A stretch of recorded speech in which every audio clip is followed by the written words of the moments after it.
It takes 6 years for an American startup to go public.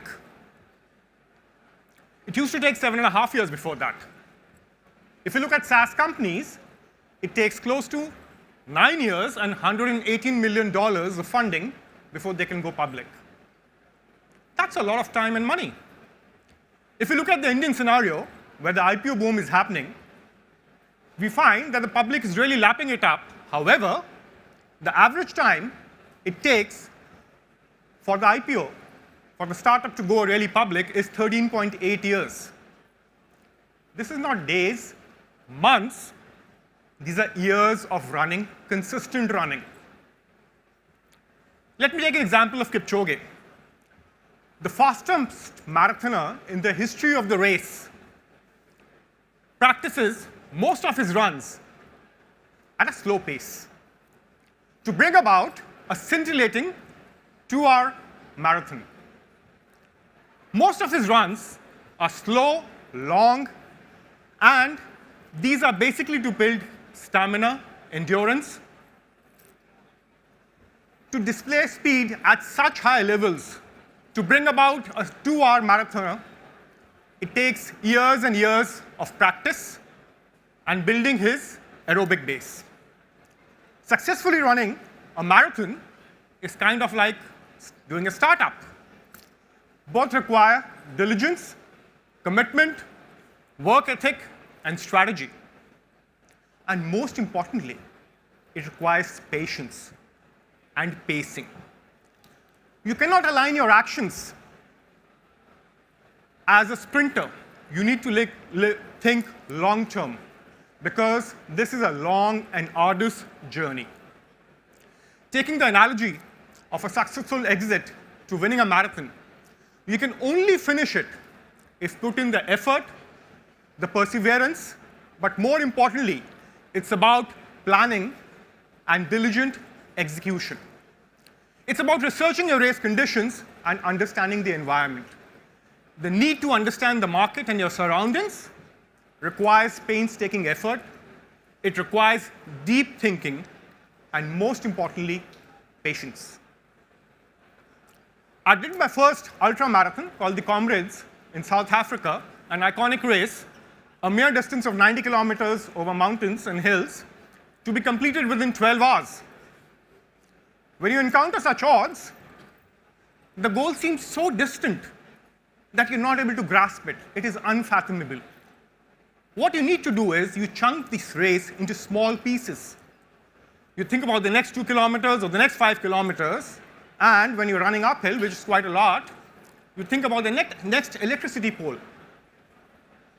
But more importantly, it's the training which gets you there. And what are you told to do during practice and the training? You're told to run slow. We are told to learn walking. Exactly. You are told that you need to learn to walk. But who would give you such an advice? Somebody who wants you to complete the race within the stipulated time frame. And for the record, I completed mine with 36 minutes to spare. I finished it in 11 hours, 24 minutes. Founders typically face daunting challenges. It can be exponential revenue growth, it can be margins, or it can be mere stakeholder management. Each in itself is a task in itself. The trick is the same, of breaking it into chewable chunks. Often in running marathons, we are running against ourselves. We are pushing our boundaries, and in some rare moments, we are transcending into a meditative state. I have coined mine meditation in motion. There are distractions. Like, how are the others doing? Am I being left behind? While we may be seduced by the idea of going faster, we know it will result in a burnout. Each organization, rather each successful organization, builds its capabilities, and it takes time, effort, and commitment. Competitors may race ahead, and you may be left behind in the short term. But the true essence will come when time has elapsed and the field has got spread out. Competitive edge and sustainable growth are not overnight phenomena. Founders Successful founders realize this and focus their energies on creating capability and don't allow being seduced by opportunistic growth. An organization cannot merely deliver because the leadership has ambitious targets. It delivers because the organization capacity has been built accordingly and directed towards it. Don't let ambition outrun capability. The comrade's journey was not an easy one. Far from it. I had been ambitious enough to jump from doing a full marathon of 42 kilometers to running 90 kilometers over hills. In the run-up to the event, I signed up for a 56-kilometer trail run, which I thought was a natural progression. Alas, it was not so. By the 38-kilometer mark, I had run out of fuel, simply because I had not thought about my surroundings, the conditions, and more importantly, a tired body. It was time for reflection. Setbacks are integral to growth, as much as instability is. Be aware of it and respond, don't react. Often the difference shows when we allow some time to pass and our emotions to settle down, thus allowing us to think through and have a better understanding of the situation. We get a deeper understanding, and we are able to observe in an objective manner. We need to pause ourselves to breathe. Organizations are like the human body. They respond to inputs, they grow as you nurture them, and they're also prone to fatigue. I have seen too many leaders drive their organizations to exhaustion and expecting results to change. What it merely does is it creates a vicious cycle and a lower normal. Founders need to be cognizant of system and organization fatigue. A fatigued organization is a recipe for failure. In running, we will often hear this term, dig deep.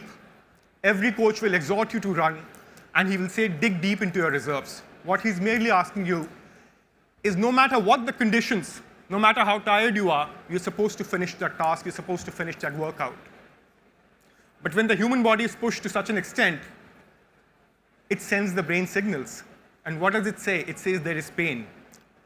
But when you're looking at really insurmountable odds and you're looking at aspiring for the best, you become deaf.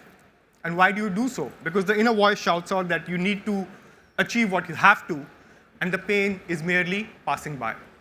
But when we are digging deep, what we are basically finding is the deep stamina which we have created in our mind and body over a period of time. This brings me to a very interesting story about the bamboo tree. If you have taken care of a bamboo tree and you water it and give it sunlight and take care of it, you will find no visible changes in the first year. The second and the third year will go, and there will be no discernible change above the soil. Even the fourth year comes, and then there are no signs. You feel a sense of despondency, and you don't know what to do now. The patient starts getting tested, and we begin to wonder if our effort will ever be rewarded. This becomes especially pertinent in the now times of immediate gratification versus nurtured patience. Finally, after 4 years of sustenance, you suddenly see a miracle unfold. You see the bamboo tree rise and tower above all the remaining trees. It grows to as high a height as 80 feet. And you begin to wonder, was all this time, was it lying dormant? Was there something happening below the surface? And then you start questioning yourself. And one of the logical hypotheses which comes to you is, maybe it was digging deep. It was putting its roots firmly in the ground so that it could ensure that the fifth year onwards, not only will it tower above the others, but continue to grow so in an accentuated and accelerated manner.